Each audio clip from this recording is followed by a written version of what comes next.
भिक्षु हर दिन तथागत से कहता, मैंने मन को जीत लिया है, अब यह मुझे विचलित नहीं कर सकता। तो एक दिन गौतम बुद्ध ने कहा, ठीक है, तुम दक्षिण दिशा में भिक्षा मांगने जाओ, यही तुम्हारी आखिरी चुनौती है। फिर अगले दिन ही भिक्षु ने व्याकुल होकर कहा, मुझसे बड़ी गलती हुई, लेकिन अब मैं दोबारा उस दिशा में भिक्षा मांगने नहीं जाऊंगा। यह कहानी शुरू होती है जब एक बड़े प्रदेश का राजकुमार अपना राजमहल सब कुछ त्याग कर बौद्ध संघ में शामिल हुआ। शुरुआती दिनों में नए भिक्षु ध्यान करना सीखते थे। इसके साथ साथ गौतम बुद्ध उन्हें भिक्षा मांगने भेजते ताकि भिक्षुओं का अहम कमजोर हो और उनका व्यवहार विनम्र हो जाए। संघ में आने के कुछ समय पश्चात राजकुमार भी भिक्षाटन पर जाने लगा। शुरू शुरू में सब ठीक था, लेकिन कुछ ही दिनों में घटना घटी जिस कारण राजकुमार विचलित हो गया और उसने भिक्षाटन पर जाने से मना कर दिया। भिक्षाटन का नियम था कि भिक्षु केवल 2 घरों में भिक्षा मांगते और नहीं मिलती तो आश्रम वापस आकर जल ग्रहण करते। एक बार राजकुमार भिक्षु नगर में भिक्षा मांगने निकला और दोस्त सहयोग से भिक्षा नहीं मिली। शुरू में राजकुमार भिक्षु को निराशा हुई, लेकिन कुछ ही पलों में उसका मन शांत हो गया, जैसे कुछ हुआ ही ना हो। बिना प्रयास के आज भिक्षु बड़ा प्रसन्न था। उसने लौटकर गौतम बुद्ध से कहा, आज मुझे भिक्षा प्राप्त नहीं हुई, लेकिन मेरा मन शांत है, मुझे किसी विचार ने परेशान नहीं किया। गौतम बुद्ध भिक्षु की सारी भावनाएं समझ रहे थे। तथागत ने कहा, अच्छी बात है, अब तुम कल महल की तरफ भिक्षा मांगने जाना। भिक्षु ने आज्ञा का पालन किया और अगले दिन भिक्षा मांगने निकल गया। कुछ देर बाद जब भिक्षु महल के आगे से गुजरा तो उसे अपना महल याद आ गया कि कैसे वह ऐशो आराम का जीवन जीता था। भिक्षु ने सोचा, महल में खाने को स्वादिष्ट पकवान मिलते और सेवा करने के लिए कई नौकर होते और सभी प्रकार के सुख मिलते। ऐसा सोचते सोचते भिक्षु के मन में इच्छा हुई कि आज बढ़िया भोजन मिल जाए। तभी भिक्षु सचेत हो गया कि यह सब अतीत की स्मृतियां हैं और मैं केवल इन्हें देख रहा हूं। पुरानी यादों के ताजा होने से मन में कुछ इच्छाएं प्रकट हो रही हैं, यह भी मैं केवल देख रहा हूं। अगर मैं इन शारीरिक इच्छाओं को पूरी करने की लालसा रखूं तो मैं मन की शांत और यह जागृत अवस्था खो दूंगा। भिक्षु ने महसूस किया कि जब जब हम स्वयं को 2 कदम आगे ले जाते हैं तो चेतना का स्तर ऊपर उठाते हैं, तब तब मन इस प्रकार के खेल खेलता है। जब हम मन को शांत करने लगते हैं तब मन हमें बेचैन करने की पूरी कोशिश करता है। भिक्षु यह सोचकर बहुत खुश हुआ क्योंकि आज उसने आत्मचिंतन से मन के बारे में गहरी समझ और सूक्ष्म दृष्टि प्राप्त कर ली। भिक्षु ने आश्रम आकर गौतम बुद्ध को सारी बात बताई और कहा, तथागत, आज मुझे आपकी कृपा से सूक्ष्म दृष्टि प्राप्त हुई। मन हमें बार बार इच्छाओं में उलझाना चाहता है। महल को देखकर मुझे भी पुराने सुखों का स्मरण हो आया, लेकिन आज भी विचार मुझे छू नहीं पाए। गौतम बुद्ध ने कहा, अच्छी बात है, कल नगर की दक्षिण दिशा में जाना, वहां एक हवेली है, वहां मन और विचारों पर उपदेश देकर आना। भिक्षु बहुत खुश हुआ। आज वो जल्दी जल्दी चल रहा था क्योंकि वो उपदेश देने जा रहा था। पर दोस्तों, इस बार की यात्रा भिक्षु पर भारी पड़ने वाली थी। कुछ ही देर में भिक्षु हवेली पहुंचा और भिक्षा के लिए आवाज लगाई। आवाज सुनकर एक सुंदर युवती बाहर आई। भिक्षु ने सोचा कि इस युवती की सुंदरता को देखकर मेरे मन में कोई विचार नहीं आना चाहिए, क्योंकि मेरा यहां आने का प्रयोजन तो इसको उपदेश देना है। युवती ने भिक्षु को प्रणाम किया और कहा, आइए पहले भोजन ग्रहण कीजिए। भिक्षु ने भोजन किया, फिर सोचा कि उपदेश देने से पहले थोड़ा आराम कर लेता तो अच्छा होता। भिक्षु यह सब सोच ही रहा था। इसी बीच युवती ने कहा, श्रीमान, आपने अभी अभी अन्न ग्रहण किया है, अब थोड़ा आराम कर लीजिए, फिर उपदेश शुरू करना। यह सुनते ही भिक्षु सतर्क हो गया। जो योजना वह मन में बना रहा था, यह महिला वह सब बिन बताए करती जा रही थी। भिक्षु ने सोचा, यह सब संयोग है, यहां लोग भोजन के बाद आराम करते होंगे। फिर भिक्षु आराम करने लेट गया और विचार करने लगा कि महिला कितनी समझदार है और इसकी सुंदरता बेजोड़ है। अगर मैं राजकुमार होता तो ऐसी ही स्त्री के साथ विवाह करता। भिक्षु के मन में ऐसे ही कुछ विचार चल रहे थे। इतने में युवती फिर से आई और बोली, अगर आप राजकुमार होते तो मुझे उपदेश कैसे देते?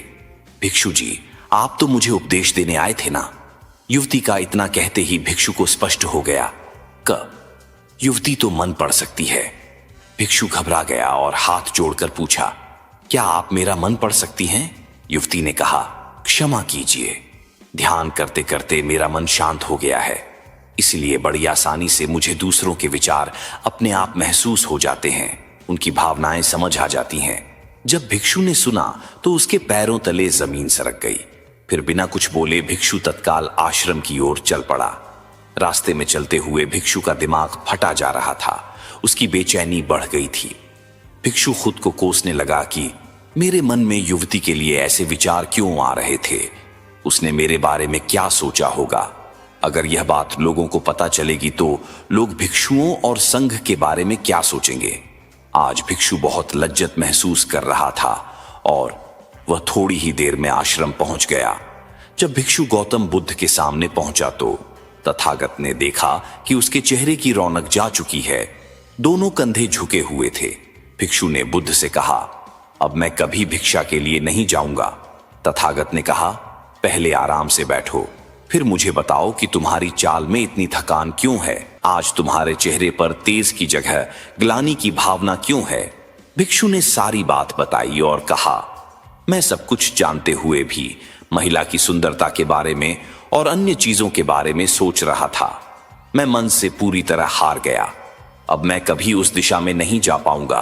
मैंने बौद्ध संघ का भारी अपमान किया है। गौतम बुद्ध ने कहा, सबसे पहली बात, परेशानी को बढ़ा चढ़ाकर मत सोचो। अगर कुछ बुरा हो जाए तो एकदम से यह मत सोचो कि सब खत्म हो गया। बिना सोचे निष्कर्ष पर मत जाओ।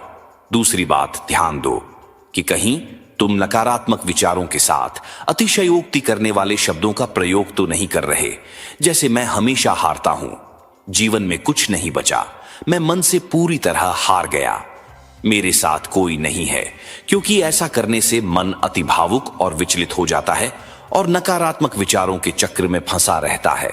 तथागत के शब्दों से राजकुमार भिक्षु के मन को सांत्वना मिली। भिक्षु ने पूछा, अगर मैंने अपने मन को जीत लिया था तो फिर मन ने मुझे परेशान क्यों किया? गौतम बुद्ध ने कहा, सबसे पहले यह समझो कि विचार पैदा कैसे होते हैं। पहले बाहर कुछ हुआ, फिर उस घटना के प्रति अंतर्मन ने प्रतिक्रिया की। इस कारण शरीर में भावना या सनसनी पैदा हुई। फिर इस सेंसेशन या फीलिंग के प्रति तुम्हारे सचेत मन ने यानी कॉन्शियस माइंड ने प्रतिक्रिया की। इस आखिरी स्टेप को हम विचार कहते हैं। भिक्षु ने पूछा, हमको परेशान करने की विचारों में इतनी शक्ति आती कहां से है? गौतम बुद्ध कहते हैं कि हम खुद विचारों को यह शक्ति प्रदान करते हैं। जब आप जजमेंट और सही गलत के टैग लगाकर विचारों को देखते हो तो उनके प्रति रिएक्ट करने लगते हो। एक विचार के साथ अन्य विचार भी सोचने लगते हैं। जब तक आप खुद को जज करोगे तब तक मन आपको नीचा दिखाकर हावी होता रहेगा। भिक्षु ने पूछा, फिर मन शांत कैसे होगा? गौतम बुद्ध ने कहा, अगर विचार है तो शरीर में भावना भी महसूस हो रही है, क्योंकि हर विचार भावना के साथ प्रकट होता है।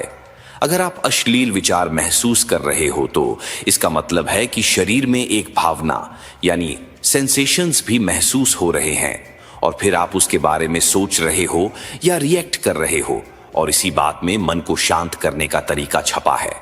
हर विचार को देखना कठिन है क्योंकि विचारों का वेग तेज है, लेकिन शरीर में महसूस हो रही भावना यानी सेंसेशंस को देखना आसान है क्योंकि यह देर तक बनी रहती है।